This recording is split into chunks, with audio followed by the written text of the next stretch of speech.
ఆలోచన విధానాన్ని భారతదేశంలో ఉన్నటువంటి మొదటి ప్రధానిగా ఉన్నటువంటి జవహర్లాల్ నెహ్రూ గారు దీన్ని ప్రారంభించడం జరిగింది. ఈ యొక్క సంస్థ యొక్క ఉద్దేశం భారతదేశంలో ఉన్నటువంటి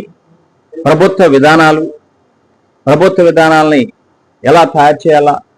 ఎలా రూపొందించాలా, రాజకీయ నాయకుల యొక్క ఉద్దేశంలో ఒక పక్క సంక్షేమం, మరో పక్క అభివృద్ధి ఎలా తీసుకురావాలనే దాని మీద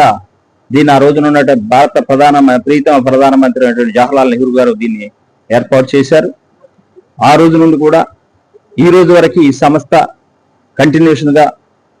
ఈ దేశంలో ఉన్నటువంటి పాలసీస్ మీద ఎప్పటికప్పుడు నూతనమైనటువంటి వరవళ్ళు తయారు చేయడానికి, నూతన విధానాలను తయారు చేయడానికి ప్రభుత్వ emerging trends, public policies in public administration, ఈ నూతన విధానాలని ఎలా రూపొందించాలా, ప్రజల యొక్క అవసరాలకు అనుకూలంగా